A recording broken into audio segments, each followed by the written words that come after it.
নমস্কার, inside sports বাংলার সকল দর্শককে আরও একবার স্বাগত জানাই। আপনাদের সঙ্গে আমি সাগরিক। আর আজ এই মুহূর্তে আমি দাঁড়িয়ে আছি, দেখতে পাচ্ছি বেঙ্গল ফুটবল একাডেমি, যেটি খড়দাতে অবস্থিত।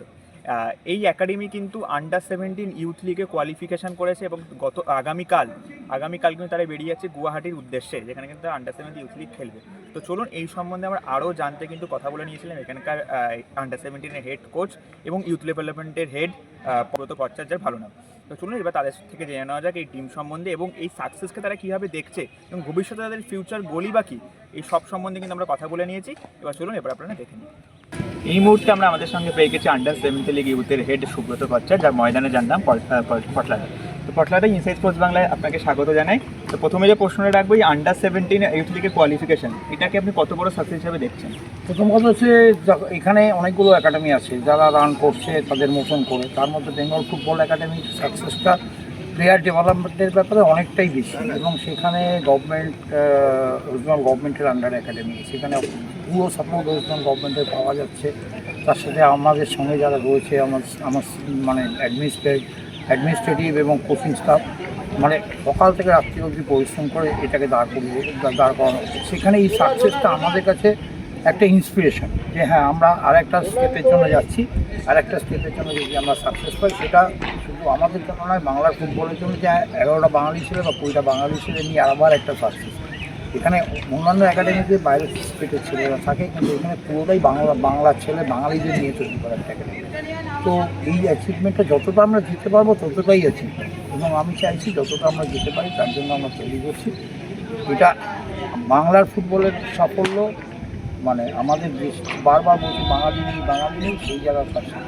তো আমরা সেই দিকটাই টার্গেট করছি। তার সঙ্গে দুর্দান্ত হেল্প করছেন আমাদের মন্ত্রী অরূপ বিশ্বাস এবং আমাদের অ্যাডভাইসারি কমিটির চেয়ারম্যান অজিত ব্যানার্জি, তার সাথে বাকি অফিসার্সরা, এবং আমরা খুব মানে ভালোভাবেই প্রস্তুতিটা নিয়েছি। এখন দেখা যায় পোস্ট অ্যান্ড আনফোর্স সেগুলোর উপর তো ফুটবল ডিপেন্ড, সেটা কতটা ভালো লাগে সেটার উপরে দাঁড় করেই আমাদের সাফল্যতা চলছে।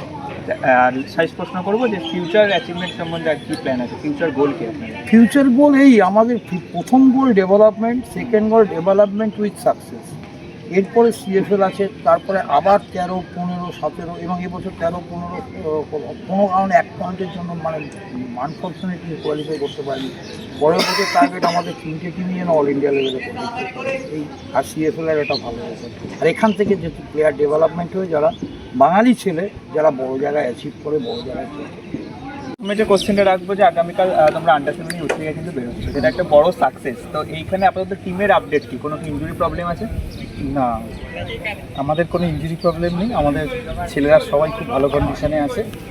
আমরা শুধু একটাই ওদের থেকে আশা করব, যে কন্ডিশনে এখানে আসে, যে কন্ডিশনে ওরা কোয়ালিফাই করেছে, সেই কন্ডিশনটা ওরা যদি ওইখানটায় গিয়ে ঠিকঠাক করতে পারে, আমি তো এই টিম নিয়ে খুব বেশি আশাবাদী যে আমাদের এই টিমটা অনেক দূর যাবে। আমরা শুনেছি বেঙ্গল ফুটবল একাডেমিতে আগেও কিন্তু কোচেস আগে ছিল, সেখানে চেঞ্জ হয়েছে। তো আপনি অ্যাজ আ কোচ কী মনে করেন, এটা কি প্লেয়ারদের ওপর কোনো রকমভাবে ইম্প্যাক্ট পড়ে যে বারবার ধরে কোচেস চেঞ্জ, নাকি এটা কোনো ইম্প্যাক্টই পড়ে না, জাস্ট রুল? কোচেস চেঞ্জটা হচ্ছে সারা পৃথিবীর নিয়ম। এই নিয়মটাকে আমাদের কেন কারোর পক্ষেই সম্ভব নয়। কোচেস চেঞ্জেস এবং কোচেস থাকাটা নির্ভর করে প্রফেশনালি সাকসেসের ওপর। আপনারা এতক্ষণ ধরে দেখে নিলেন নিশ্চয়ই তার প্র্যাকটিসের কিছু মুহূর্ত এবং কোচেদের কথা আপনারা শুনলেন, এবং তারা কিন্তু সকলেই বললেন যে ফিউচার গোল নয়, বরঞ্চ তাদের লক্ষ্য কিন্তু এখনকার গোলে, অর্থাৎ ইউথ ডেভেলপমেন্ট লিগ আন্ডার-17 চ্যাম্পিয়ন। এই গোল নিয়ে কিন্তু তারা আগামীকাল গুয়াহাটির উদ্দেশ্যে রওনা দিচ্ছে। Sagnik, inside sports Bangla, Kolkata.